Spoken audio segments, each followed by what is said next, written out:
Shalom Bapak Ibu yang dikasih Tuhan, selamat pagi dan selamat hari Minggu. Kiranya Tuhan senantiasa memberkati kita semua dimanapun kita berada. Sungguh tak berkesudahan kasih setia Tuhan, tak habis-habisnya rahmatnya, senantiasa baru setiap pagi, besar setia Tuhan bagi kita semua. Dan hari ini adalah hari yang telah Tuhan jadikan bagi kita. Oleh sebab itu marilah kita mengucap syukur dan kita bersorak-sorai penuh dengan gairah serta semangat menjalani kehidupan kita, karena kita tahu penyertaan Tuhan adalah penyertaan yang sempurna di dalam setiap hidup kita.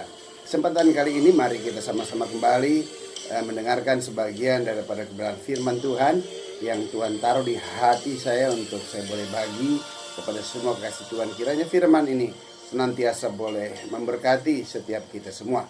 Untuk itu sebelum kita mendengarkannya, mari kita berdoa. Bapa di surga, dalam nama Yesus kami bersyukur, kami berterima kasih untuk anugerah, kasih setia, penyertaan, perlindungan, pemeliharaan Tuhan dalam setiap hidup kami. Di tengah situasi kondisi apapun yang terjadi, satu hal kami tetap yakin dan percaya, Engkau menyertai, Engkau bersama dengan setiap kami semua. Terima kasih untuk hadirat kasih dan kuasa-Mu, terima kasih untuk kebenaran, kejujuran, terima kasih untuk keyakinan iman kami senantiasa terus kepadamu ya Bapa. Berfirmanlah bagi kami, kembali tutup bungkus kami semua dengan kuasa darah Yesus. Malaikat Tuhan senantiasa berkemah di sekeliling kami, tembok api kemuliaan Tuhan memagari kami, dan Tuhan sendirilah yang menjadi kemuliaan dalam setiap kehidupan kami, pribadi lepas pribadi. Di dalam nama Yesus kami berucap syukur. Kita yang percaya diberkati Tuhan, katakan bersama saya, amin. Haleluya. Ya, firman Tuhan terambil dari 1 Petrus 5, kita mulai dari ayat 6. Demikianlah firman Tuhan. 1 Petrus 5 ayat 6, demikianlah firman Tuhan. Karena itu rendahkanlah dirimu di bawah tangan Tuhan, di bawah tangan Tuhan yang kuat, supaya kamu ditinggikannya pada waktunya. Kerendahan hati merupakan syarat utama bagi setiap kita yang mengasihi Tuhan, karena kita mempunyai Tuhan adalah Tuhan pribadi yang sangat amat rendah hati. Untuk kita bisa mempunyai kerendahan hati, nggak ada lagi lain. Iman mendahului kerendahan hati kita, sebab tanpa iman nggak mungkin kita berkenan kepada Allah. Dengan iman kita mendapatkan peran Allah, maka Allah hadir dalam hidup kita. Dia memberikan kepada setiap kita satu pribadi, satu karakter yang baru, yang merupakan karakter dan pribadi dia sendiri dalam setiap hidup kita, adalah kerendahan hati. Kerendahan hati senantiasa mendahului kesuksesan. Kerendahan hati senantiasa mendahului apa yang ingin Tuhan kerjakan di dalam setiap kehidupan kita. Kerendahan hati adalah satu karakter ilahi yang baru yang Tuhan tempatkan di dalam setiap hidup kita. Oleh sebab itu senantiasa tetap rendah hati. Yang kedua, 1 Petrus 5 ayat 7, di situ dikatakan, serahkanlah segala kekhawatiran kepadanya, sebab ia akan memeliharakan kamu. Hari-hari ini tengah situasi kondisi pandemi di mana semua sedang ada dalam rumah, semua gerakan kita terbatasi, apa yang kita inginkan belum tentu semuanya bisa tercapai. Nah, seringkali kita juga memerlukan hiburan-hiburan. Tetapi di tengah situasi kondisi yang ada, janganlah cari hiburan-hiburan di luar daripada Tuhan itu sendiri. Ya, banyak dunia menawarkan hari-hari ini agar kita bisa mendapatkan penghiburan. Tapi penghiburan yang dari dunia adalah penghiburan yang semu, ya, minum mabuk, ya, klub-klub malam, saudara yang sekasih dan dikasih, bahkan narkoba, bahkan hal-hal yang kita anggap bisa meringankan penderitaan kita, hal-hal yang kita anggap menjadi tempat pelarian sementara buat kita. Hal itu hendaklah tidak menjadi bagian dalam setiap hidup kita, sebab kita mempunyai Tuhan yang senantiasa selalu ingin memberikan penghiburan bagi setiap kita. Penghiburan dari Tuhan tiada lagi lain, akan memberikan kepuasan bagi kita. Tapi penghiburan yang dari dunia ini akan membawa kemabukan bagi kita semua. Sedangkan di tengah situasi kondisi hari-hari ini, kita memerlukan kesadaran yang prima untuk menghadapi situasi kondisi yang ada. Oleh sebab itu jangan lari ke segala sesuatu yang bersifat duniawi, yang akhirnya membawa kekacauan lebih dalam lagi. Dan pada waktu kamu kembali tiada lagi lain, maka kita akan kehilangan fokus. Oleh sebab itu jangan cari penghiburan dari dunia ini yang justru membawa kita kepada kemabukan yang ada. Tapi datanglah kepada Tuhan yang memberikan kepuasan bagi kita, sebab Dia adalah air hidup kita. Nah, untuk itu Tuhan minta kepada kita, serahkanlah segala kekhawatiran. Artinya apa? Kecemasan, kekhawatiran kita tuangkan dong, tumpahkan semuanya kepada Dia dan tinggalkan di sana. Jangan tarik lagi kembali kepada kita. Ya, jangan minta agar kita menyerahkan kekhawatiran kita sepenuhnya kepada Dia. Yakin dan percaya Dia pasti akan sanggup, mampu memelihara setiap kita. Ayat 8 di situ kata, sadarlah dan berjaga-jagalah, lawanmu si iblis berjalan keliling sama seperti singa yang mengaum-aum dan mencari orang yang dapat ditelannya. Ya, iblis itu diumpamakan seperti singa yang mengaum-aum. Tapi sebetulnya singanya sudah ompong, namun suaranya masih menggema. Nah, oleh sebab itu Tuhan bilang, jangan takut, tetapi lawanlah dengan iman. Nah, iblis yang mengaum-ngaum seperti singa hari-hari ini dalam bentuk apa? Ya, kita bisa lihat ya, media sosial, berita-berita yang bersifat negatif, ujaran-ujaran kebencian yang senantiasa terus ya disiarkan agar semua masyarakat bisa mengkonsumsi itu, sehingga menimbulkan kepanikan, menimbulkan ketakutan, menimbulkan fitnah, menimbulkan keresahan, menimbulkan kegelisahan, dan akhirnya nanti akan menimbulkan kekacauan lepas kekacauan. Itu yang iblis inginkan. Tetapi buat kita anak-anak Tuhan, media bermanfaat bagi setiap kita. Tetapi kita harus dengan hikmat untuk bisa memilih media mana yang kita konsum. Sebab hari-hari ini media juga merupakan alat Tuhan. Tujuannya nggak ada lagi lain, agar berita firman Tuhan dapat disampaikan ke seluruh bumi. Dan ingat, setelah itu baru tibalah kesudahannya. Oleh sebab itu kita juga sebagai anak-anak Tuhan harus menyikapi, jangan biarkan dong iblis mengaum-ngaum melalui media-media sosial yang bersifat negatif, yang menyebarkan hoax, yang menyebarkan fake, yang menyebarkan ujaran-ujaran kebencian yang kita konsum. Itu nanti pasti akan mempengaruhi setiap iman kita. Tetapi firman Tuhan berkata, lawanlah dengan iman yang teguh. Lawan dengan iman yang teguh, tiada lagi lain.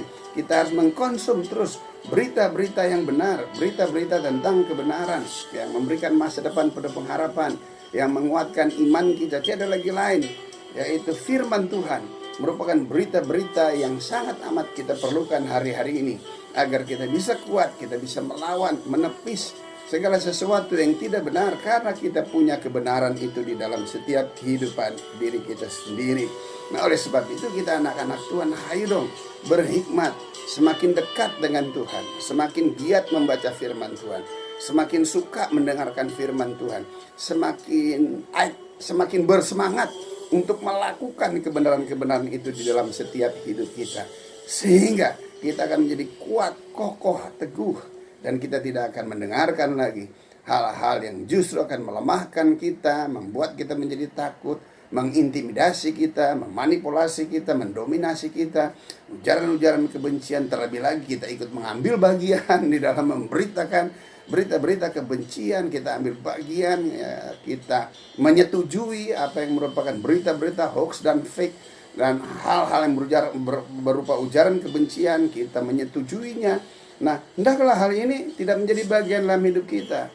No respon lah terhadap hal-hal berita-berita hoax, berita-berita ujaran-ujaran kebencian. No respon. Kita harus respon terus kepada firman. Dan jika memang Anda mempunyai hati, apa yang Anda baca tentang firman itu kebenaran, share, dibagikan dong melalui media-media sosial Anda yang Anda punya. Itu jauh lebih bermanfaat, sehingga Anda bisa menjadi berkat bagi banyak orang, dan melalui hidupmu nama Tuhan dipermuliakan. Langsung di situ dikatakan, lawanlah dia dengan iman yang teguh, sebab kamu tahu bahwa semua saudaramu di seluruh dunia menanggung penderitaan yang sama. Hari-hari semua menanggung penderitaan yang sama sebagaimana saudara alami.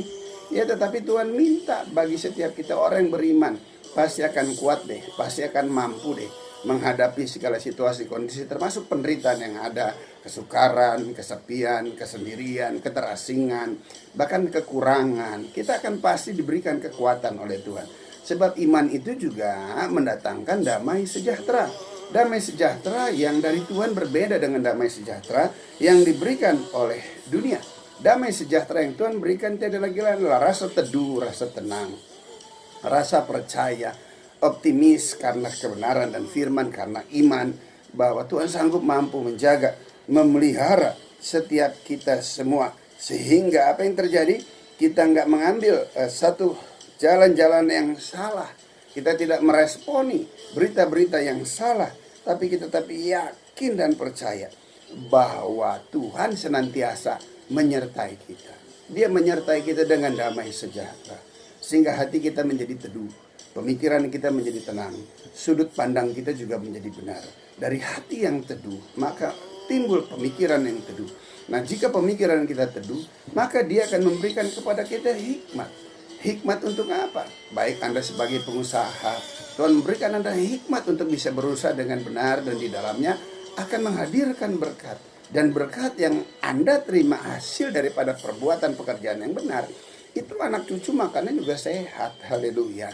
Nanti seandainya apa? Anda sebagai pekerja, Anda diberikan hikmat. Apa Anda mengerjakan pekerjaan yang dipercayakan sebagai satu kehormatan, dan Anda mengerjakannya bukan sekedar hanya seolah-olah untuk manusia, tapi seolah-olah Anda mengerjakannya untuk Tuhan, sehingga Anda mengerjakannya dengan segenap hati, dengan ungkapan rasa syukur sebagai rasa penghormatan kepada Tuhan yang telah memberikan pekerjaan kepada saudara. Saya yakin dan percaya pekerjaan saudara pasti mempunyai kualitas yang luar biasa, sehingga Anda mendapatkan kepercayaan dari bos Anda. Sebab semua yang ditugaskan kepadamu, Anda dapat mengeksekusikannya, mengerjakannya dengan baik dan benar. Dan hasilnya bisa terlihat bermanfaat buat banyak orang. Itu yang Tuhan ingin Anda kerjakan. Sehingga ada perbedaan deh. Ya, di tengah penderitaan yang sama, di tengah situasi kondisi yang sulit, sama hari-hari ini semuanya mengalami pandemi. Tapi justru di tengah kondisi situasi itu, orang-orang benar tuh harus muncul. Orang-orang beriman tuh harus dia tumbuh. Tujuan yang gak ada lagi lain, agar terlihat perbedaannya. Orang-orang yang menyembah kepada Tuhan yang benar, yang diaplikasikan dengan perbuatan pekerjaan yang benar, dengan orang-orang yang tidak menyembah kepada Tuhan yang benar, yang sekalipun mereka berkata bahwa mereka menyembah kepada Tuhan. Perbedaan yang gak ada lagi lain. Orang bisa bilang menyembah kepada Tuhan, bisa saja orang berkata Tuhan kita sama. Tapi lihat dong hasilnya dari perbuatan, dari buahnya. Jika buahnya berbeda, maka pasti Tuhan yang disembah juga nggak sama. Haleluya. Sebab di bawah kolong langit ini tiada nama lain yang dapat diberikan kepada manusia, yang hanya oleh karena nama itu manusia dapat diselamatkan. Yaitu siapa? Yesus Kristus Tuhan. Hanya di dalam Yesus, ya. Sedangkan dari kematian yang begitu ngeri saja, dia selamatkan kita. Masakan hal yang lain, dia tidak akan menyertai kita. Ayat 10 di situ dikatakan, dan Allah sumber segala kasih karunia, yang telah memanggil kamu dalam Kristus kepada kemuliaan yang kekal, akan melengkapi, meneguhkan, menguatkan, mengokohkan kamu sesudah kamu menderita seketika lamanya. Haleluya. Sebagai orang benar bukan berarti semuanya lancar-lancar saja. Ada pergumulan untuk menghidupi kebenaran itu di tengah situasi yang tidak benar. Itu adalah pergumulan. Nah, pergumulan yang seperti inilah yang Yesus katakan sangkal diri pikul salib. Kita berani sangkal diri pikul salib karena kita berjalan di dalam kebenaran. Karena pada waktu kita berjalan di kebenaran, kita rela mengerjakannya, kita mau melakukannya. Yang pertama, kita sudah menerima kebenaran dan kita dibenarkan. Yang kedua, kita tahu, kita sadar, kita ngerti pada waktu kita melakukan hal yang benar, hasilnya pasti benar. Dan hasilnya bukan hanya sekedar untuk kita, tapi hasilnya juga untuk semua orang di mana kita berada. Sehingga mereka semuanya boleh menikmati hasil daripada pekerjaan, hasil daripada hidup, hasil daripada perbuatan orang-orang benar. Haleluya. Amin. Penderitaan yang sederhana yang Tuhan izinkan terjadi dalam hidup kita karena sebuah kebenaran, itulah sebuah kehormatan. Haleluya. Sebab Yesus adalah batu penjuru. Nah, kita ini sudah ada di dalam Yesus. Kita juga merupakan batu-batu penjuru yang lainnya bersama dengan Kristus. Kenapa? Karena kita sudah disatukan, kita sudah dipersatukan dengan Kristus Yesus Tuhan. Yakin dan percaya, penderitaan akibat kebenaran bersifat seketika. Nanti hasil dari kebenaran itu upahnya bersifat kekal. Haleluya. Nah, penderitaan akibat kebenaran di tengah situasi, kondisi, situasi, keadaan yang seperti ini, di mana kita tidak menyimpang ke kanan dan ke kiri, kita tidak mencari penghiburan dari dunia ini yang justru akan menyesatkan kita, tapi kita senantiasa mencari penghiburan yang datang daripada Tuhan. Dengar baik, penderitaan yang Tuhan izinkan tiada lagi untuk melengkapi kita. Kita ngerti deh tentang penderitaan, kita paham deh penderitaan orang lain, sehingga kita punya belas kasihan. Selebihnya lagi apa? Meneguhkan kita menjadi kuat. Karena penderitaan yang Tuhan izinkan kepada kita tidak sebanding dengan penderitaan Yesus pada waktu menebus kita. Jadi kita semakin diteguhkan. Selanjutnya, menguatkan. Semakin kuat deh. Kuat di dalam apa? Bukan kuat di dalam iman. Haleluya. Ya, kadang-kadang kita olahraga buat fisik kita tambahkan beban kita agar kita semakin kuat. Sedemikian juga dengan iman kita. Ya, iman itu akan menjadi semakin kuat jika penderitaan yang terjadi, yang kita hadapi di dalam kebenaran, itulah yang akan memberikan kekuatan iman bagi kita. Bukan cuma sekedar kuat, tapi dia akan mengokohkan kita seperti batu karang. Wow, haleluya. Ya, semakin kokoh, semakin kuat. Setan juga akhirnya udah gak mau ganggu saudara. Kenapa?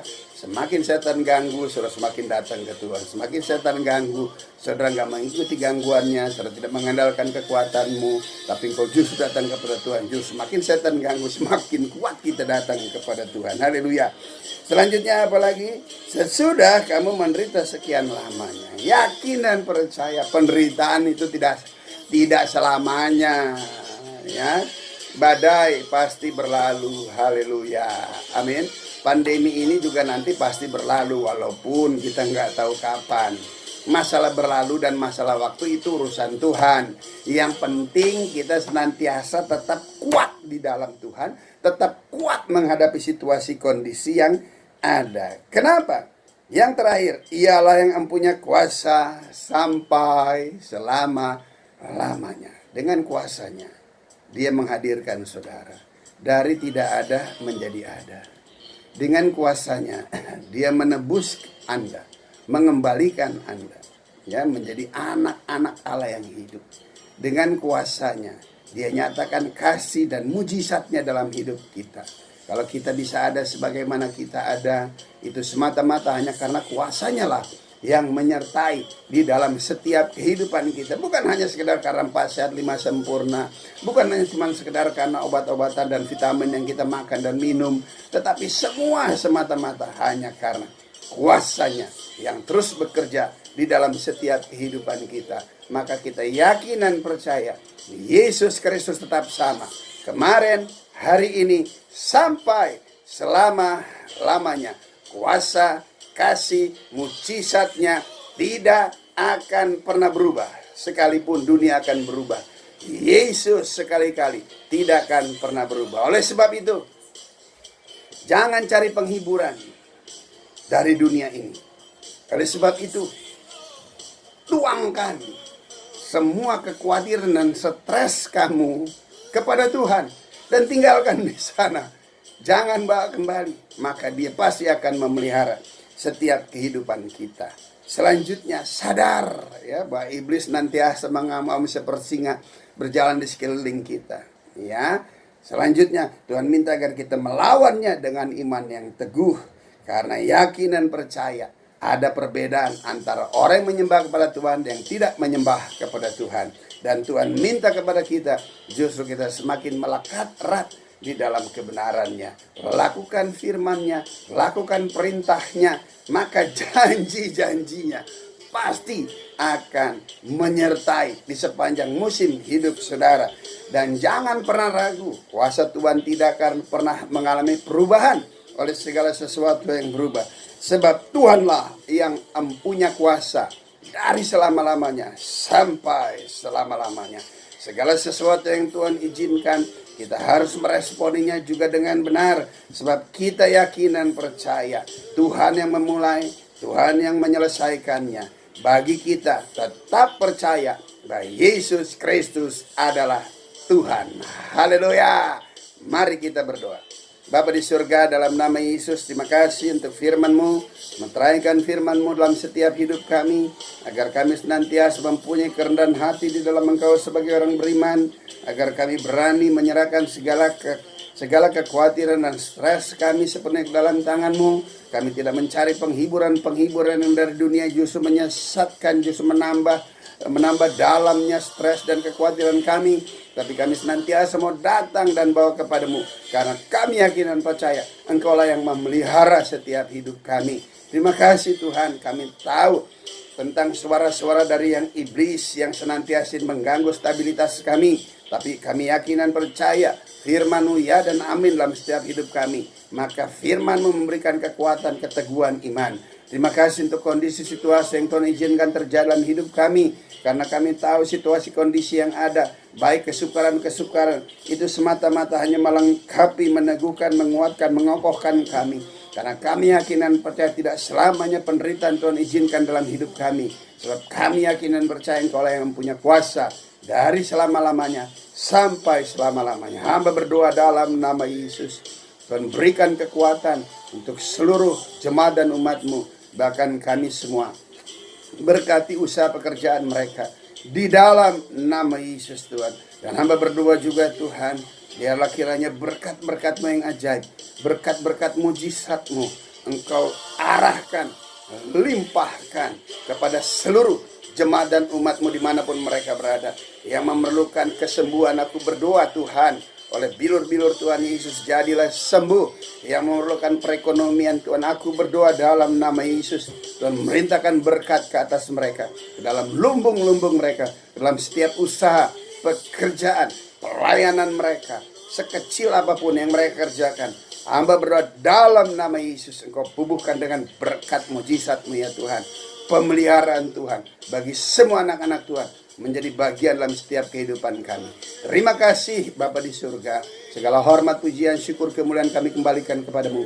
Gak lupa kami berdoa untuk bangsa negara kami Indonesia, para pemimpin bangsa masyarakat Indonesia yang ada dalamnya. Tuhan berkati dengan hikmat akal budi dari tempat yang maha tinggi. Berdoa untuk TNI dan Polri, Tuhan berkati mereka semua. Kami berdoa untuk seluruh masyarakat Indonesia dari Sabang sampai Merauke, Miangas, Pulau Rote. Tercurahlah kiranya berkat-Mu. Kami berdoa untuk setiap kota-kota kami. Tuhan berkati pemimpin-pemimpin kota kami. Dalam nama Yesus, terima kasih Tuhan. Kami juga berdoa Tuhan untuk tenaga-tenaga kesehatan yang ada. Tuhan berkati mereka dengan kekuatan kuasa hikmat dari tempat yang maha tinggi. Kami berdoa untuk kementerian dan menteri-menteri yang terkait untuk mengatasi masalah pandemi ini. Tuhan memberkati mereka, pribadi lepas pribadi. Berikan kesatuan hati agar mereka boleh menyelesaikan permasalahan ini. Tuhan tolong kami semua di dalam nama Yesus. Berita-berita yang justru melemahkan, kami patahkan dalam nama Yesus. Terima kasih Bapa di surga, terpuji-pujilah nama-Mu. Di dalam nama Yesus kami berdoa dan mengucap syukur. Haleluya. Kita yang percaya diberkati Tuhan katakan bersama saya, amin. Tuhan Yesus memberkati. Haleluya.